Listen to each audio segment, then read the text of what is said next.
ಬೆಳಗ್ಗೆ ನಾನು ಮಾಧ್ಯಮಗಳಲ್ಲಿ ಸುದ್ದಿನ ನೋಡಿದೆ. ನಾನು ಬಹಳ ಒಬ್ಬ ಸಚಿವೆಯಾಗಿ, ಒಬ್ಬ ನಾಗರಿಕರಾಗಿ, ಮಹಿಳಾ ಕಾರ್ಯಕರ್ತೆಯಾಗಿ ತುಂಬ ವರ್ಷಗಳಿಂದ ನಾವು ಪಕ್ಷದಲ್ಲಿ ದುಡ್ಕೊಂಡು ಭಾಳ ಎತ್ತರಕ್ಕೆ ಬೆಳೆದಿರ್ತಕ್ಕಂಥ ಒಬ್ಬ ನಾಯಕಿಗೆ ಆಕ್ಸಿಡೆಂಟ್ ಆಗಿರ್ತಕ್ಕಂಥ ಸಂಗತಿ. ಮತ್ತು ಅವ್ರು ಕಿತ್ತೂರು ಹತ್ರ ಬೆಳಗಾವಿ ಕಡೆ CLP ಮೀಟಿಂಗ್ ಆದ ನಂತರ ಬೆಳಗಾವಿಗೆ ಹೋಗಬೇಕಾದ್ರೆ ಆ ಕಿತ್ತೂರು ಹತ್ರ ಆ ಒಂದು ಗ್ರಾಮದ ಹತ್ರ ಒಂದು ಮರಕ್ಕೆ ಡಿಕ್ಕಿ ಹೊಡೆದಿರ್ತಕ್ಕಂಥದ್ದು ಬಹಳ ವಿಷಾದಕರ ಮತ್ತು ಬಹಳ ನೋವಿನ ಸಂಗತಿ ಅಂತ ಹೇಳ್ತೀನಿ. ದೇವರಲ್ಲಿ ಪ್ರಾರ್ಥನೆ ಮಾಡಿಕೊಳ್ಳೋದಷ್ಟೇ. ಈಗ ಬೆಳಗಾವಿಯಲ್ಲಿ ಖಾಸಗಿ ಆಸ್ಪತ್ರೆಯಲ್ಲಿ ಅವರು ಟ್ರೀಟ್ಮೆಂಟ್ ತಗೊಳ್ತಾ ಇದ್ದಾರೆ. ಅವರ ಸೋದರ ಕೂಡ MLC ನನ್ನ ಕೊಲೆಗೂ ಆಗಿರ್ತಕ್ಕಂಥ ಚಂದ್ರರಾಜ್ ಹಟ್ಟಿಹೊಳಿಯವರು ಕೂಡ ಅವ್ರಿಗೂ ಕೂಡ ಗಾಯ ಆಗಿದೆ ಅಂತ ಕಂಡ ವಿಚಾರಗಳನ್ನು ನಾನು ಮಾಧ್ಯಮದಲ್ಲಿ ತಿಳ್ಕೊಂಡಿದ್ದೇನೆ. ನಾನು ದೇವರಲ್ಲಿ ಪ್ರಾರ್ಥನೆ ಮಾಡ್ತಕ್ಕಂಥದ್ದು ಅವರಿಬ್ಬರೂ ಕೂಡ ಬೇಗ ಗುಣಮುಖರಾಗಿ ಆಸ್ಪತ್ರೆಯಿಂದ ಡಿಸ್ಚಾರ್ಜ್ ಆಗಿ ಬರಲಿ ಅಂತಕ್ಕಂಥ ಪ್ರಾರ್ಥನೆಯನ್ನು ಮಾಡ್ತಾ, ಇಂಥ ವಿಚಾರಗಳಲ್ಲಿ ನಾವೆಲ್ಲರೂ ಕೂಡ ಮನುಷ್ಯತ್ವದಿಂದ ಮತ್ತು ಆ ಒಂದು ಆಕ್ಸಿಡೆಂಟ್ ಆಗಿರ್ತಕ್ಕಂಥ ವಿಚಾರದಲ್ಲಿ ಮುಂದಿನ ದಿನಗಳು ಸಚಿವರು ಕಾರ್ಯಗಳು ಭಾಳ ಜೋರಾಗಿ ಓಡಾಡ್ತವೆ. ಅವೆಲ್ಲರೂ ಕೂಡ ಅಷ್ಟೇ, ಅವರೆಲ್ಲ ಸ್ವಲ್ಪ ಜವಾಬ್ದಾರಿತೆಯಿಂದಾಗಿ ಚಾಲಕರು ನಡ್ಕೋಬೇಕು ಅಂತ ಮನವಿ ಮಾಡ್ತೀನಿ. ಯಾಕಂದರೆ ಇಂಥ ಆಕ್ಸಿಡೆಂಟ್ಗಳು ನಡೆದಾಗ ಕೇವಲ ಅದು ಲಕ್ಷ್ಮೀ ಹೆಬ್ಬಾಳ್ಕರ್ ವಿಚಾರಗಳಲ್ಲ, ರಾಜ್ಯದಲ್ಲಿ ಈ ಥರ ಅಪವಾದಗಳೆಲ್ಲ ಕಮ್ಮಿ ಆಗಬೇಕು. ಮತ್ತು ಒಂದು ಮಹಿಳಾ ಸಚಿವರಾಗಿ ಬಹಳ ಆ್ಯಕ್ಟಿವ್ ಆಗಿರ್ತಕ್ಕಂಥವ್ರು ಇದರಿಂದ ಆಗಿರ್ತಕ್ಕಂಥ ನಮಗೆಲ್ಲ ಭಾಳ ನೋವು ತಂದಿರ್ತಕ್ಕಂಥ ವಿಚಾರದಲ್ಲಿ ದೇವರವರಿಗೆ ಗುಣಮುಖ ಆಗಲಿ, ಅವ್ರ ತಮ್ಮನಗಳು ಗುಣಮುಖ ಆಗಲಿ, ಮತ್ತು ಆ ಚಾಲಕನ ಕೂಡ ಏನಾದರೂ ಆಗಿದ್ದರೆ ಆತನಿಗೂ ಕೂಡ ಗುಣಮುಖ ಆಗಲಿ ಅಂತಕ್ಕಂಥ ವಿಚಾರ ಹೇಳ್ತೀನಿ. ಈಗಿನ ಕೆಲವು ನಿಮಿಷಗಳಲ್ಲಿ ಡಾಕ್ಟರ್ ರವಿ ಪಾಟೀಲ್ ನನ್ನ ಸ್ನೇಹಿತರಾಗಿಂದ ಅವ್ರ ಹತ್ರನೂ ಮಾತಾಡ್ತೇವೆ. ಮತ್ತು ಬೆಳಗಾವಿಗೆ ಕೂಡ ಹೋಗಿ ಅವ್ರಿಗೆ ಸಾಂತ್ವನ ಹೇಳ್ತಕ್ಕಂಥದ್ದು ಮತ್ತು ಅವ್ರಿಗೆ ಗುಣಮುಖ ಆಗಲಿಕ್ಕೋಸ್ಕರ ನಾವು ಪಕ್ಷದ ವತಿಯಿಂದ ಮತ್ತು ವಕ್ತಾರರ ವತಿಯಿಂದ ಎಲ್ಲರ ವತಿಯಿಂದ ಕೂಡ ಅವ್ರ ಪರವಾಗಿ ಪ್ರಾರ್ಥನೆ ಮಾಡ್ತೀವಿ. ಗುಣಮುಖ ಆಗಲಿ ಪ್ರಾರ್ಥನೆ ಮಾಡ್ತೀವಿ. ಸರ್, ಈಗ OBC ಅಧ್ಯಕ್ಷರ ನೇಮಕಕ್ಕೆ ತಡೆ ಕೊಟ್ಟಿದ್ದಾರೆ ಸರ್, ಯಾಕೆ? ಇದು ಪಕ್ಷದ ಆಂತರಿಕ ವಿಚಾರ, ನಾನು ಬಹಿರಂಗ ಮಾತಾಡಲಿಕ್ಕೆ ಇಷ್ಟಪಡಲ್ಲ. ಆದರೆ ಒಂದು ಮಾತ್ರ ಸತ್ಯ, ನೆನೆ ನಡೆದಂಥ ಮೀಟಿಂಗ್ಗಳಲ್ಲಿ ಅದು CLP ಮೀಟಿಂಗ್ ಇರಲಿ ಅಥವಾ ಕಾಂಗ್ರೆಸ್ ಪಕ್ಷ ಮೀಟಿಂಗ್ ಇರಲಿ, ನಮ್ಮ ಸುರ್ಜೇವಾಲರು ಹೇಳಿರ್ತಕ್ಕಂಥದ್ದು ಪಕ್ಷ ನಿಷ್ಠೆಗೆ ಬೆಲೆ ಕೊಡ್ತೀವಿ ಅಂತಕ್ಕಂಥದ್ದು, ಮತ್ತು ಪಕ್ಷದಿಂದ ದುಡಿದಂಥವ್ರನ್ನ ಗುರುತಿಸ್ತಕ್ಕಂಥ ವಿಚಾರಗಳಿರ್ಬೋದು, ಮತ್ತು ಪಕ್ಷದಲ್ಲಿ ಡಿಸಿಪ್ಲಿನ್ ಇರಬೇಕು ಅನ್ನೋ ವಿಚಾರಗಳನ್ನ ಹೇಳ್ತಾರೆ. ಅದನ್ನೆಲ್ಲ ನಾವು ಒಪ್ಕೊಳ್ತಕ್ಕಂಥ ವಿಚಾರಗಳಿದೆ. ಪಕ್ಷ ತಗೊಳ್ಳೋ ತೀರ್ಮಾನಗಳನ್ನೆಲ್ಲ ಬದ್ಧವಾಗಿರ್ತೀವಿ. ಅದು ನನ್ನ ಆಗ್ರಹ ಮೊದಲಿಂದ ಇರತಕ್ಕಂಥದ್ದು, ಪಕ್ಷ ನಿಷ್ಠೆ ಇರೋರಿಗೆ ಬೆಂಬಲ ಕೊಡಬೇಕು ಅಂತಕ್ಕಂಥ ವಿಚಾರ. ಅದನ್ನು ಅಧ್ಯಕ್ಷರ ಗಮನಕ್ಕೂ ತಂದಿದ್ದೇವೆ, ಮುಖ್ಯಮಂತ್ರಿಗಳ ಗಮನಕ್ಕೆ ತಂದಿದ್ದೇವೆ, ಹೈಕಮಾಂಡ್ ಗಮನಕ್ಕೂ ತಂದಿದ್ದೇವೆ. ನಾವು ಪಕ್ಷ ಹೇಳದಂತೆ ನಾವು ನಡ್ಕೊಳ್ತೇವೆ. ಆದರೆ ಪಕ್ಷ ನಿಷ್ಠರಿಗೆ ಅನ್ಯಾಯ ಆಗಲಿಕ್ಕೆ ಬಿಡುವುದಿಲ್ಲ, ಮತ್ತು ಅನ್ಯಾಯ ಆದಾಗ ಖಂಡಿತವಾಗ್ಲೂ ಕೂಡ ನಾವು ಅದಕ್ಕೆ ಧ್ವನಿ ಎತ್ತಕ್ಕಂಥ ಪ್ರಯತ್ನ ಮಾಡ್ತೇವೆ. ನೀವೇ ಆಸ್ಪಿರೆಂಟ್ ಇದೆ ಸರ್ ಅಧ್ಯಕ್ಷ ಸ್ಥಾನಕ್ಕೆ? ಖಂಡಿತವಾಗ್ಲೂ ಇಲ್ಲ. ನಾನು MLC ಆಗಕ್ಕೆ ಮುಂಚೆ ನನಗೆ ಮಾಡಬೇಕು ಅಂತೇಳಿ, ನನ್ನ OBC ಅಧ್ಯಕ್ಷ ಮಾಡಬೇಕು ಅಂತೇಳಿ DK ಶಿವಕುಮಾರ್ ಸಾಹೇಬರು ಅಧ್ಯಕ್ಷರಾಗಿರ್ತಕ್ಕಂಥ ಲೆಟ್ರ್ ಕೊಟ್ಟಿದ್ದು ನಿಜ. ಆಮೇಲೆ ಸಿದ್ದರಾಮಯ್ಯ ಸಾಹೇಬರು ಕೂಡ ಅದರಿಗೆ ಲೆಟ್ರ್ ಕೊಟ್ಟಿದ್ದು ನಿಜ. ನಾನು MLC ಆಗಿದ್ದ ಕಾರಣಕ್ಕೋಸ್ಕರ ಮಧು ಬಂಗಾರಪ್ಪ ಅವ್ರನ್ನ ಅಧ್ಯಕ್ಷರ ಮಾಡಿರೋ ಸಂದರ್ಭದಲ್ಲಿ, ಈಗ ಮಧು ಬಂಗಾರಪ್ಪರು ಮಂತ್ರಿಯಾಗಿ ಸ್ವಲ್ಪ ಬ್ಯುಸಿಯಾಗಿರೋ ಕಾರಣಕ್ಕೋಸ್ಕರಾಗಿ ಪ್ರಭಾರಿಯಾಗಿ ಇವರು ಯಾರಿಗೂ ಮಾಡಿರ್ತಕ್ಕಂಥ ವಿಚಾರ ಮಾಡಿದ್ದು ತಪ್ಪಲ್ಲ.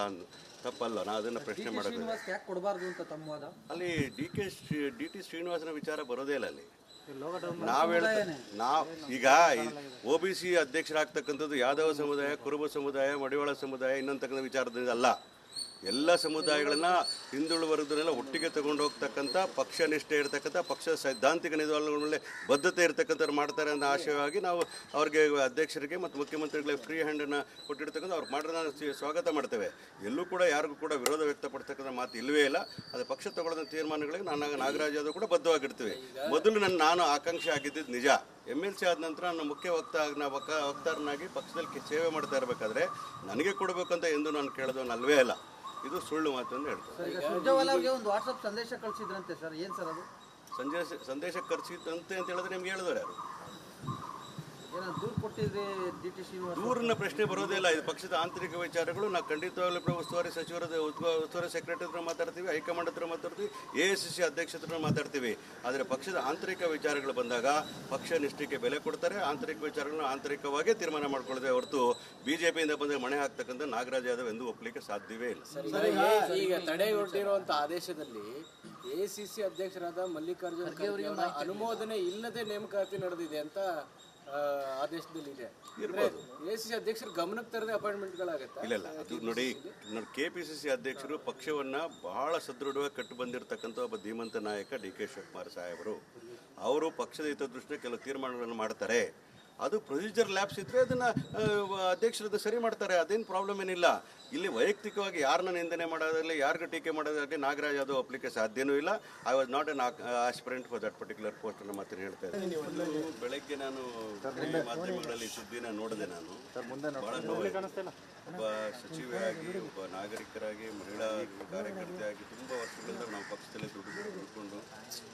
ಎತ್ತರಕ್ಕೆ ಬೆಳೆದಿರ್ತಕ್ಕಂಥ ಒಬ್ಬ ನಾಯಕಿಗೆ ಆಕ್ಸಿಡೆಂಟ್ ಆಗಿರ್ತಕ್ಕಂಥ ನೋವಿನ ಸಂಗತಿ.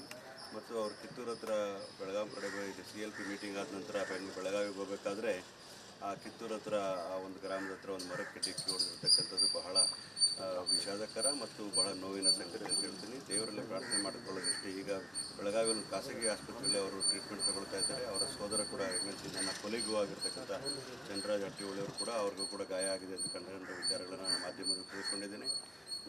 ನಾನು ದೇವರಲ್ಲಿ ಪ್ರಾರ್ಥನೆ ಮಾಡ್ತಕ್ಕಂಥದ್ದು ಅವರಿಬ್ಬರೂ ಕೂಡ ಬೇಗ ಗುಣಮುಖರಾಗಿ ಆಸ್ಪತ್ರೆಯಿಂದ ಡಿಸ್ಚಾರ್ಜ್ ಆಗಿ ಬರಲಿ ಅಂತಕ್ಕಂಥ ಪ್ರಾರ್ಥನೆಯನ್ನು ಮಾಡ್ತಾ, ಇಂಥ ವಿಚಾರಗಳಲ್ಲಿ ನಾವೆಲ್ಲರೂ ಕೂಡ ಮನುಷ್ಯತ್ವದಿಂದ ಮತ್ತು ಆ ಒಂದು ಆಕ್ಸಿಡೆಂಟ್ ಆಗಿರ್ತಕ್ಕಂಥ ವಿಚಾರದಲ್ಲಿ ಮುಂದಿನ ದಿನಗಳು ಸಚಿವರು ಕಾರ್ಯಗಳು ಭಾಳ ಜೋರಾಗಿ ಓಡಾಡ್ತವೆ. ಅವೆಲ್ಲರೂ ಕೂಡ ಅಷ್ಟೇ, ಅವರೆಲ್ಲ ಸ್ವಲ್ಪ ಜವಾಬ್ದಾರಿತೆಯಿಂದಾಗಿ ಚಾಲಕರು ನೋಡ್ಕೋಬೇಕು ಅಂತ ಮನವಿ ಮಾಡ್ತೀನಿ. ಯಾಕಂದರೆ ಇಂಥ ಆಕ್ಸಿಡೆಂಟ್ಗಳು ನಡೆದಾಗ ಕೇವಲ ಅದು ಲಕ್ಷ್ಮೀ ಹೆಬ್ಬಾಳ್ಕರ್ ಅನ್ನೋ ವಿಚಾರಗಳಲ್ಲ, ರಾಜ್ಯದಲ್ಲಿ ಈ ಥರ ಅಪವಾದಗಳೆಲ್ಲ ಕಮ್ಮಿ ಆಗಬೇಕು.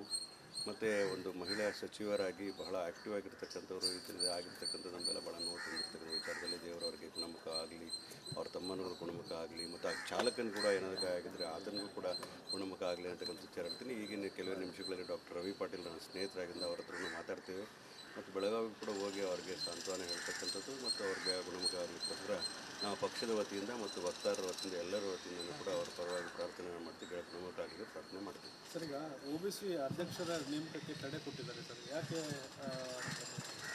ಇದು ಪಕ್ಷದ ಆಂತರಿಕ ವಿಚಾರ, ನಾನು ಬಹಿರಂಗ ಮಾತಾಡಲಿಕ್ಕೆ ಇಷ್ಟಪಡಲ್ಲ. ಆದರೆ ಒಂದು ಮಾತ್ರ ಸತ್ಯ, ನೆನೆ ನಡೆದಂಥ ಮೀಟಿಂಗ್ಗಳಲ್ಲಿ ಅದು CLP ಮೀಟಿಂಗ್ ಇರಲಿ ಅಥವಾ ಕಾಂಗ್ರೆಸ್ ಪಕ್ಷ ಮೀಟಿಂಗ್ ಇರಲಿ, ನಮ್ಮ ಸುರ್ಜೇವಾಲರು ಹೇಳಿರ್ತಕ್ಕಂಥದ್ದು ಪಕ್ಷ ನಿಷ್ಠೆಗೆ ಬೆಲೆ ಕೊಡ್ತೀವಿ ಅಂತಕ್ಕಂಥದ್ದು ಮತ್ತು ಪಕ್ಷದಿಂದ ದುಡಿದಂಥವ್ರನ್ನ ಗುರುತಿಸ್ತಕ್ಕಂಥ ವಿಚಾರಗಳಿರ್ಬೋದು ಮತ್ತು ಪಕ್ಷದಲ್ಲಿ ಡಿಸಿಪ್ಲಿನ್ ಇರಬೇಕು ಅನ್ನೋ ವಿಚಾರಗಳನ್ನ ಹೇಳ್ತಾರೆ. ಅದನ್ನೆಲ್ಲ ನಾವು ಒಪ್ಕೊಳ್ತಕ್ಕಂಥ ವಿಚಾರಗಳಿದೆ. ಪಕ್ಷ ತಗೊಳ್ಳೋ ತೀರ್ಮಾನಗಳು ನಾವೆಲ್ಲ ಬದ್ಧವಾಗಿರ್ತೀವಿ.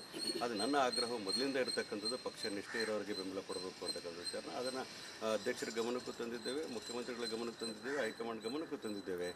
ನಾವು ಪಕ್ಷ ಹೇಳದಂತೆ ನಾವು ನಡ್ಕೊಳ್ತೇವೆ. ಆದರೆ ಪಕ್ಷ ನಿಷ್ಠರಿಗೆ ಅನ್ಯಾಯ ಆಗಲಿಕ್ಕೆ ಬಿಡುವುದಿಲ್ಲ ಮತ್ತು ಅನ್ಯಾಯ ಆದಾಗ ಖಂಡಿತವಾಗ್ಲೂ ಕೂಡ ನಾವು ಅದಕ್ಕೆ ಧ್ವನಿ ಎತ್ತಕ್ಕಂಥ ಪ್ರಯತ್ನ ಮಾಡ್ತೇವೆ. ನೀವೇ ಆಸ್ಪರೆಂಟ್ ಅಧ್ಯಕ್ಷ ಸ್ಥಾನಕ್ಕೆ? ಖಂಡಿತವಾಗ್ಲೂ ಇಲ್ಲ. ನಾನು MLC ಆಗಕ್ಕೆ ಮುಂಚೆ ನನಗೆ ಮಾಡಬೇಕು ಅಂತೇಳಿ, ನನ್ನ OBC ಅಧ್ಯಕ್ಷ ಮಾಡಬೇಕು ಅಂತೇಳಿ DK ಶಿವಕುಮಾರ್ ಸಾಹೇಬರು ಅಧ್ಯಕ್ಷರಾಗಿರ್ತಕ್ಕಂಥ ಲೆಟ್ರ್ ಕೊಟ್ಟಿದ್ದು ನಿಜ. ಆಮೇಲೆ ಸಿದ್ದರಾಮಯ್ಯ ಸಾಹೇಬರು ಕೂಡ ಅದರಿಗೆ ಲೆಟ್ರ್ ಕೊಟ್ಟಿದ್ದು ನಿಜ. ನಾನು MLC ಆಗಿದ್ದ ಕಾರಣಕ್ಕೋಸ್ಕರ ಮಧು ಬಂಗಾರಪ್ಪ ಅವ್ರನ್ನ ಅಧ್ಯಕ್ಷರ ಮಾಡಿರೋ ಸಂದರ್ಭದಲ್ಲಿ, ಈಗ ಮಧು ಬಂಗಾರಪ್ಪ ಅವರು ಮಂತ್ರಿಯಾಗಿ ಸ್ವಲ್ಪ ಬ್ಯುಸಿಯಾಗಿರೋ ಕಾರಣಕ್ಕೋಸ್ಕರಾಗಿ ಪ್ರಭಾರಿಯಾಗಿ ಇವರು ಯಾರಿಗೂ ಮಾಡಿರ್ತಕ್ಕಂಥ ವಿಚಾರ ಮಾಡಿದ್ರು. ತಪ್ಪಲ್ಲ. ನಾನು ಅದನ್ನು ಪ್ರಶ್ನೆ ಮಾಡೋದು. ಯಾಕೆ ಕೊಡಬಾರ್ದು ಅಂತ ತಮ್ಮ ವಾದ? ಅಲ್ಲಿ DT ಶ್ರೀನಿವಾಸನ ವಿಚಾರ ಬರೋದೇ ಇಲ್ಲ. ಅಲ್ಲಿ ನಾವು ಈಗ OBC ಅಧ್ಯಕ್ಷರಾಗ್ತಕ್ಕಂಥದ್ದು ಯಾದವ ಸಮುದಾಯ, ಕುರುಬ ಸಮುದಾಯ, ಮಡಿವಾಳ ಸಮುದಾಯ ಇನ್ನೊಂತಕ್ಕಂಥ ವಿಚಾರದಿಂದ ಅಲ್ಲ. ಎಲ್ಲ ಸಮುದಾಯಗಳನ್ನ ಹಿಂದುಳಿದ ವರ್ಗದನ್ನೆಲ್ಲ ಒಟ್ಟಿಗೆ ತಗೊಂಡು ಹೋಗ್ತಕ್ಕಂಥ ಪಕ್ಷ ನಿಷ್ಠೆ ಇರತಕ್ಕಂಥ ಪಕ್ಷದ ಸೈದ್ಧಾಂತಿಕ ನಿಲುವುಗಳ ಮೇಲೆ ಬದ್ಧತೆ ಇರತಕ್ಕಂಥವ್ರು ಮಾಡ್ತಾರೆ ಅನ್ನೋ ಆಶಯವಾಗಿ ನಾವು ಅವ್ರಿಗೆ ಅಧ್ಯಕ್ಷರಿಗೆ ಮತ್ತು ಮುಖ್ಯಮಂತ್ರಿಗಳಿಗೆ ಫ್ರೀ ಹ್ಯಾಂಡನ್ನು ಕೊಟ್ಟಿರ್ತಕ್ಕಂಥ ಅವ್ರು ಮಾಡೋದನ್ನ ಸ್ವಾಗತ ಮಾಡ್ತೇವೆ. ಎಲ್ಲೂ ಕೂಡ ಯಾರಿಗೂ ಕೂಡ ವಿರೋಧ ವ್ಯಕ್ತಪಡ್ತಕ್ಕಂಥ ಮಾತು ಇಲ್ಲವೇ ಇಲ್ಲ.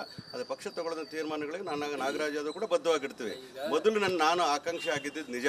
MLC ಆದ ನಂತರ ನನ್ನ ಮುಖ್ಯ ವಕ್ತಾರನಾಗಿ ಪಕ್ಷದಲ್ಲಿ ಸೇವೆ ಮಾಡ್ತಾ ಇರಬೇಕಾದ್ರೆ ನನಗೆ ಕೊಡಬೇಕಂತ ಎಂದು ನಾನು ಕೇಳೋದನ್ನಲ್ವೇ ಅಲ್ಲ. ಇದು ಸುಳ್ಳು ಮಾತು ಅಂತ ಹೇಳ್ತಾರೆ. ಸುರ್ಜೇವಾಲಾ ಅವರಿಗೆ ಒಂದು ವಾಟ್ಸಪ್ ಸಂದೇಶ ಕಳಿಸಿದ್ರಂತೆ ಸರ್, ಏನು ಸರ್ ಅದು? ಸಂದೇಶ ಕಳಿಸಿದಂತೆ ಅಂತ ಹೇಳಿದ್ರೆ ನಿಮ್ಗೆ ಹೇಳಿದವರು ಯಾರು? ದೂರು ಕೊಟ್ಟಿದ್ರೆ DT ಶ್ರೀನಿವಾಸ? ದೂರಿನ ಪ್ರಶ್ನೆ ಬರೋದೇ ಇಲ್ಲ. ಇದು ಪಕ್ಷದ ಆಂತರಿಕ ವಿಚಾರಗಳು. ನಾವು ಖಂಡಿತವಾಗ್ಲೂ ಉಸ್ತುವಾರಿ ಸಚಿವರದ ಉಸ್ತುವಾರಿ ಸೆಕ್ರೆಟರಿ ಹತ್ರ ಮಾತಾಡ್ತೀವಿ, ಹೈಕಮಾಂಡ್ ಹತ್ರ ಮಾತಾಡ್ತೀವಿ, AICC ಅಧ್ಯಕ್ಷ ಹತ್ರ ಮಾತಾಡ್ತೀವಿ.